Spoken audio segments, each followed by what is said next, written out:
So now I would like to talk a little bit about imaging and the way I approach those patients, and to explain how I wanted to share my experience. I will assume that, as always, radiology is really a way to see pathophysiology and pathology, and in return, radiology will give back some additional information that might be interesting to use as a complement to those provided by biopsy or by the understanding of pathophysiology.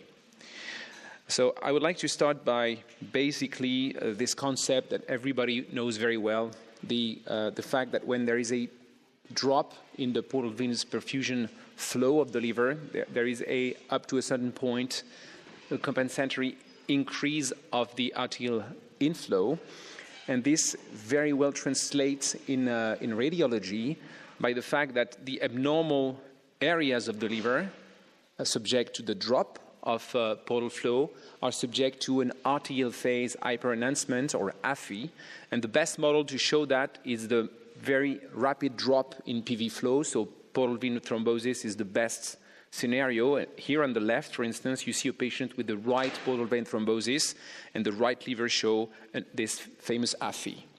Now, this lateral or right or left PV thrombosis is not the best example to understand PSVD, but on the right side, you see a patient with a complete portal vein thrombosis, and which is something closer to PSVD because it concerns the entire liver. And here you see that the AFI predominates at the periphery of the liver, and the center of the liver is relatively preserved from AFI. And this is due to a difference between the center and the periphery of the liver, with the center of the liver relatively preserved of this PV flow impairment, but the periphery is the area of the liver that suffers the most, where the arterial hyperenhancement compensatory is more marked. And if we use like an example of PSVD patient with portal hypertension, you can see very well this difference between the center and the periphery of the liver. And next concept to understand imaging is the concept of hepatic trophicity, by which I mean the healthy liver and functioning liver volume.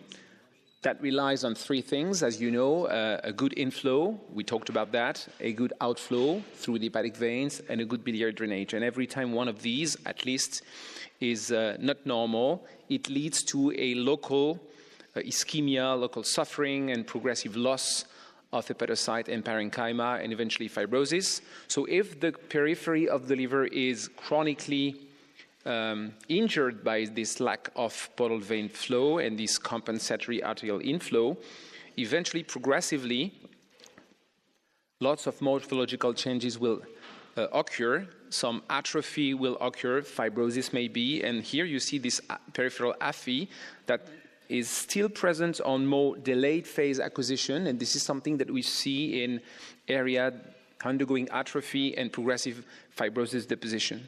And I think it explains a lot about why the liver has its very peculiar shape or morphology in PSVD. So I try to draw some figures to illustrate that. On the upper row, you have an example of a patient with the right portal vein thrombosis, and eventually the right side of the liver will relatively atrophy and the left side will hypertrophy. And on the lower side, lower part of the slide, you have a patient with PSVD, and we said that the center of the liver will be less suffering from the disease. The periphery of the liver will atrophy. So it creates this very special morphology of the liver with the central hypertrophy and peripheral atrophy. And I don't know how to describe that. The best I can think of is like an almond, because it's round on the right and pointy on the left. And it really is a very, very, very suggestive morphological pattern or phenotype for this form of vascular disease. Now, this is a patient without PSVD, but he has a portal vein obstruction. And you can see the change in the liver morphology explained by that, because the periphery of the liver atrophied progressively, the center hypertrophied.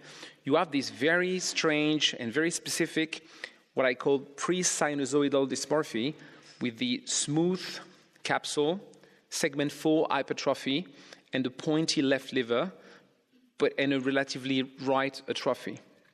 When something like that happens, because the periphery of the liver atrophies, the hepatic vein that navigates inside the liver, the distance between the hepatic vein and the capsule is getting smaller and smaller.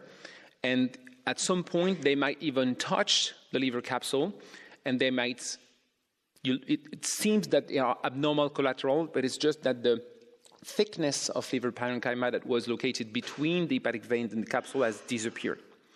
An additional feature that we see quite often in patients with PSVD is collaterals between the hepatic veins. Although there is no impairment of the hepatic outflow, there is no obstruction of the hepatic veins, we can very well document those tiny veins connecting one hepatic vein to the next. So this patient here doesn't have PSVD, but these are 4 different patients with PSVD, and more or less, although each is unique, you can see this pre-sinusoidal dysmorphy that is very much in favor of a vascular liver disease and not of a cirrhotic patient. And 2 of those that we mentioned during the morning discussions are the smooth capsule of the liver and the enlargement, or at least a normal-sized segment 4. And here I represent very typical cases of PSVD on the left and cirrhosis on the right. And you can see that cirrhotic patients tend to have a atrophy in segment 4, hypertrophy in segment 1, so this atrophy-hypertrophy complex associated with a lobulated contour, which is very different from what we see in PSVD. And this study that was mentioned earlier aimed at showing that and showed that the combination of a smooth liver capsule and an enlargement of segment 4, normal size or enlargement, this combination was very accurate to differentiate patients with cirrhosis from patients with PSVD after matching on ascites, so after matching, let's say, on the severity of portal hypertension. The second group of features I would like to discuss is the portal vein anomalies, because it's the P in PSVD, something goes with the portal veins, and we see some very subtle anomalies, though the veins are patent, but we see some narrow or absent small branches that are different from the main portal trunk that remain pretty much normal-sized. And we can see some partial PV thrombosis most of the time, and some wall calcifications. So we have a list of portal vein anomalies on top of the general morphology. And because this periportal environment is abnormal, a few additional features have been described, one by Katarina here and our group, which is this very nice hypersignal intensity in the periportal area while using liver-specific contrast agents. So here those 2 patients come from her experience, those 2 here on the bottom from our group. So this is something that we see. The interpretation of this feature is not clear, or at least not consensual, might represent an over-regeneration in the periportal areas, consistent with the fact that this area suffers more because of the PV anomalies.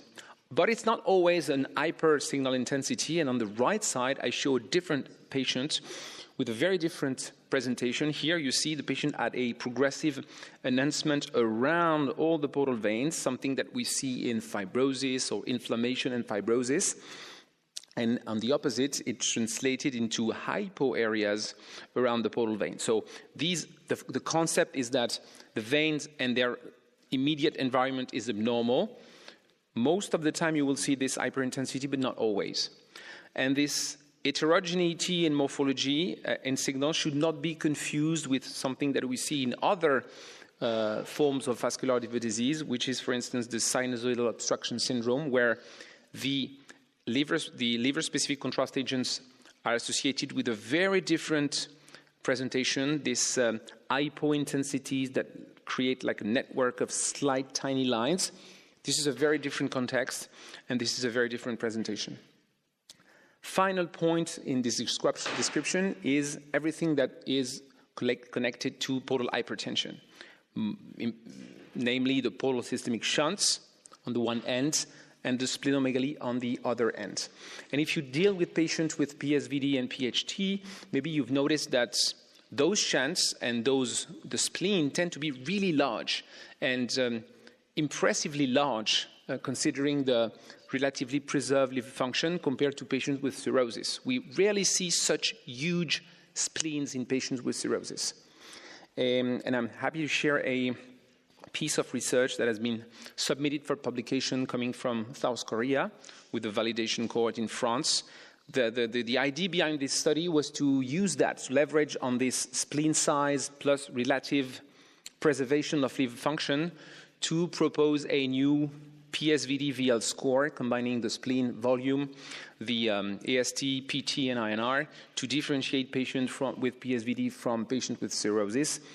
The idea behind that really is that spleens are very big compared to those in patients with cirrhosis. And I can also share some very exploratory results. We've tried to play with AI and new segmentation software. This is we use the total segmentator for those who are aware of those tools. And we tried to combine the different in morphology of the liver, the nodularity of the surface, the spleen volume. And when we combine everything, we have the feeling that it really slightly improves, once again, our ability to differentiate patients with cirrhosis from PSVD. Now, this is very preliminary, of course, and we will have to move on more data to see if it holds. But I think this is a very promising field of research. So that was for the initial diagnosis, let's say, as you can see, differences in presentation depending on the severity of the disease and depending on the degree of PHT. And now I would like to touch a little bit about what happens during the evolution of the patients. We talked this morning about the clinical evolution, but we've looked at a little bit more than 130 patients with PSVD. And we looked at what happened over time, and we followed those patients for a few years, and we compared the presentation at initial CT and the last available CT with an average of 5.7 years after the initial diagnosis. These are the differences in liver morphology and the segment volumes. And as you can see, and I would say this was anticipated, most of the patients already had an abnormal liver morphology, so this is not something that's going to change over time. So it was non-significant. Here, more interestingly, is the presence of portal vein thrombosis and calcification. And we saw some increase in the number of patients with PVT over time. And what was also quite interesting is the pattern of these portal vein thrombosis. So a subset of patients without PVT actually develop PVT. And those who already have PVT either remain stable or most of the time worsened in terms of extent of the PVT. Let me show here two examples. So the first one on the upper row is a patient without initial PVT that developed a complete occlusion of the left portal branch 7 years after the initial diagnosis. And the second example, the patient with as you can see, partial thrombosis on the left side. And this worsened over time to reach what's almost a chronic form of PVT with a very narrow remaining lumen of the portal vein. Now, talking about PVT and portal hypertension, this is on the left is spleen size, and as spleen volume was already very large initially, we didn't observe any change over time. As for ascites, no significant difference either. But in relation to possibly the increasing severity of portal hypertension, the presence of portal systemic shunts, and especially the presence of large portal systemic shunts, tend to increase over time. It was very significant for the presence of large ones, so more than 8 or 10 millimeters in diameter. And here are two examples again, two patients, 8 and 10 years in difference between the initial CT and the last follow-up, and you can very well see those large shunts developing in and outside of the stomach. We tried, and again, these are very preliminary results I like to share with the community, to see if it has any form of clinical implication or relevance. Well, here you can see on the left is the liver-related events, so any form of decompensation or death or transplantation associated with either the presence of PVT at diagnosis or the occurrence of PVT during the course of the disease. And these are the two corresponding curves for overall survival. So interesting, Very preliminary, but I think one of the things we need to do is correlate the change over time in imaging presentation to the relevant clinical endpoints. One other point that I mentioned that was also touched this morning is sarcopenia. The reason why I mention it is that although the definition of sarcopenia is not imaging-based, the way it's measured today is very much imaging-based. And the study that was mentioned during the morning discussions was based on the measurement of the thickness of the psoas muscle. That is one of the very, let's say, robust and validated biomarker in cirrhosis.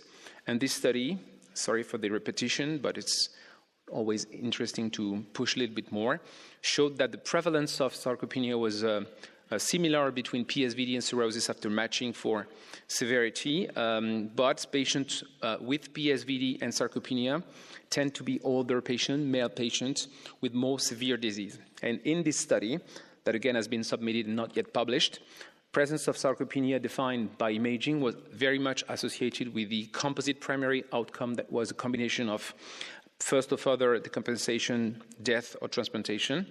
It was not very true, no prognostic value for patients with initially compensated disease, but a prognostic value for patients with the initially decompensated disease. Okay, so if I was to summarize my main messages for you today, well, imaging is central for diagnosis. I always say that. I believe it, but I know it's true, especially for phenotyping and prognostication of patients.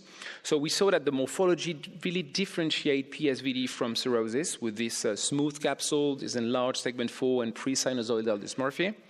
That portal and periportal anomalies are common and very specific and peculiar to vascular liver disease. Narrow PV branches, the partial thrombosis, the periportal changes in calcification. Portal hypertension, in my opinion, also has kind of a distinct phenotype compared to cirrhosis with this disproportionate splenomegaly with relatively preserved liver function. Most of the abnormalities show stability over time, so longitudinal imaging, and this is again very preliminary, show stability, but PVT and portosystemic shunt tend to increase over time, and sarcopenia probably matters only in a subset of patients, those with initially deteriorated or decompensated disease. Thank you very much.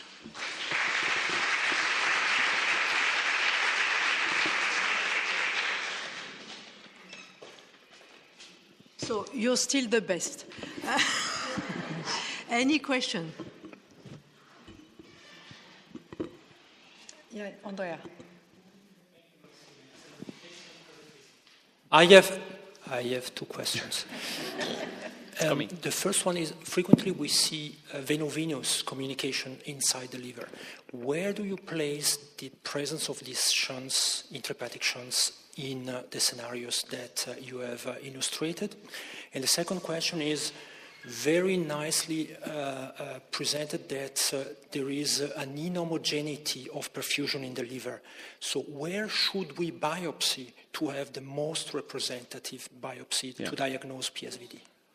So your first question is about this connection between the veins, that's right? Because there was an echo. The intrahepatic veno-venous communication that we see in idiopathic portal hypertension, for example. Yeah, and the relationship with the gradient? No, the relationship to the vascular changes that you have presented. Yeah. Can you explain why do we observe see these this? changes? Yes. No, I honestly I cannot. We've had this discussion many times with Pierre-Emmanuel and the team, trying to understand why we see something like that, because it makes actually no real sense from an hemodynamic point of view. At some point, Emmanuel came back with a very interesting theory about rivers and stuff, but I have no idea why we see that. But it's something that we see, and you guys see as well when you do a transjugular catheterization. So it's a thing.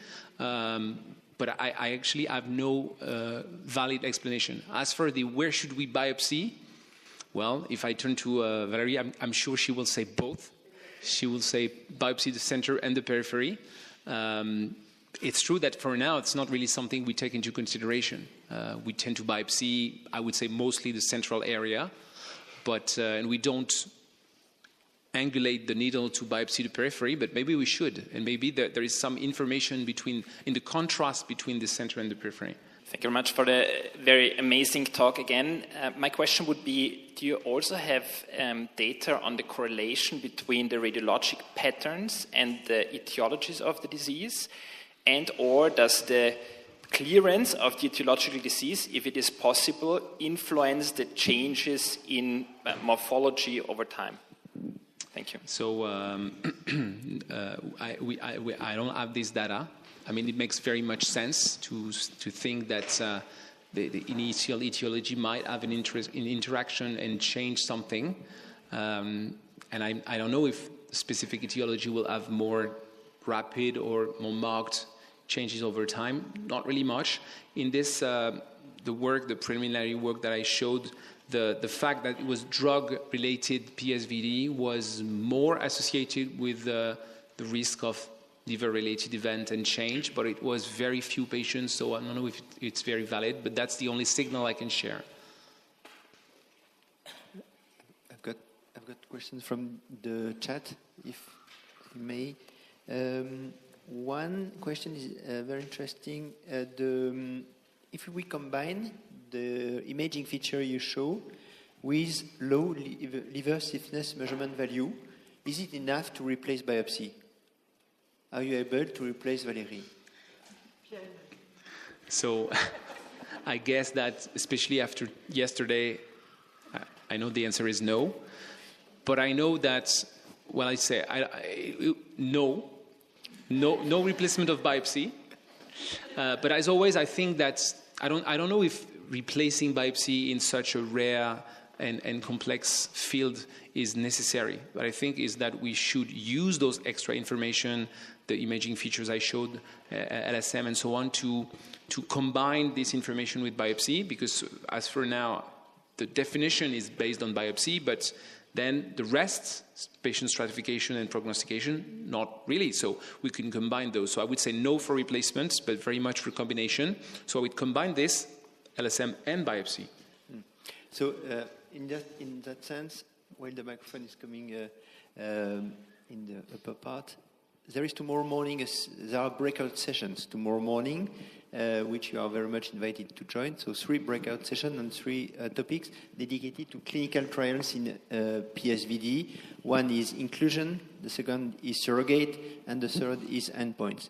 And in the inclusion, there will be the question of biopsy, because, okay, you talked about diagnosis in clinical settings, but in a clinical trial, from experience, the situation might be, it's difficult to enroll patients with PSVD in clinical trial because they are not numerous. And if we lost patients because of biopsy of insufficient size, it can be a problem. So this will be discussed also in the setting of clinical trial, which is not for today, but I think tomorrow it's worth having that discussion.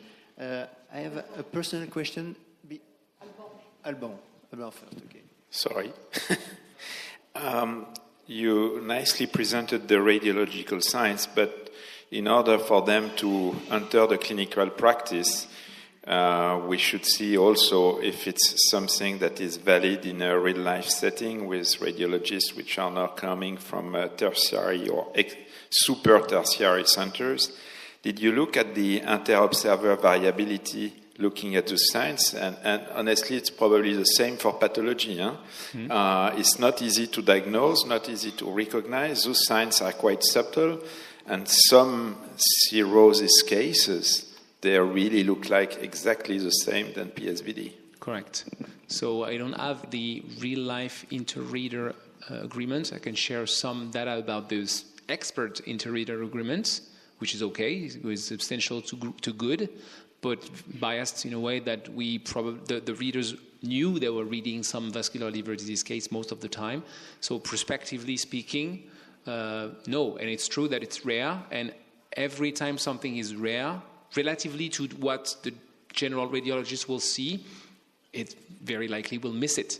And you don't have to go for a very rare vascular disease. If you look at, for instance, at hemangioma versus HCC, I mean, HCC is so rare in the general population that it's very likely that the patient will be diagnosed with an hemangioma.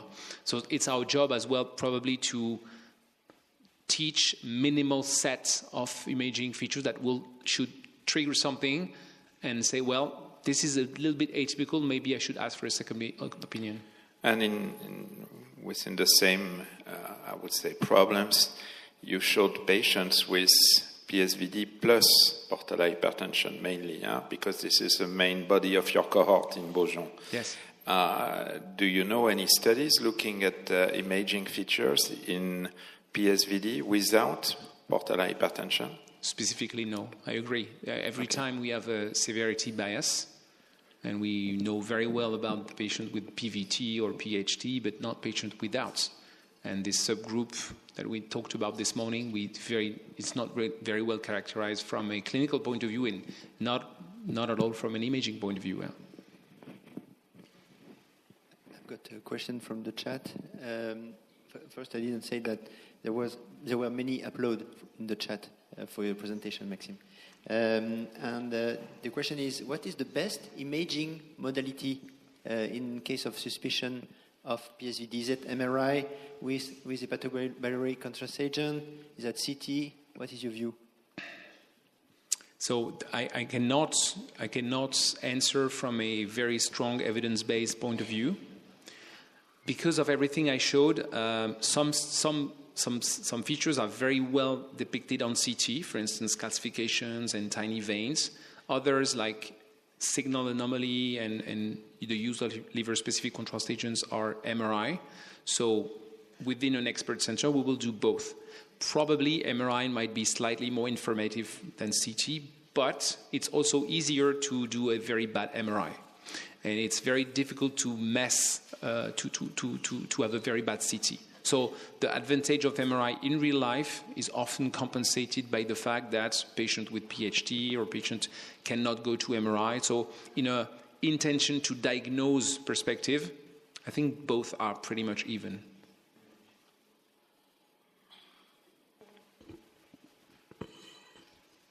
Maxime, I just wanted to ask you one question because it was also a question from the audience, but we often have the problem that a patient is referred to us and it's probably ACLD, but then we look at the scans and we're not quite sure if it's really ACLD. So what are your 3 top imaging features that you would say this is probably not ACLD or cirrhosis, but rather a vascular liver disease, especially a PSVD? So I would say that my general impression is first very much about the shape of the liver, the morphology of the liver, this specific, smooth with a predominant left liver. Of course, we can see that in other disease and probably in some ACLD, but this is something that is very striking for me. First,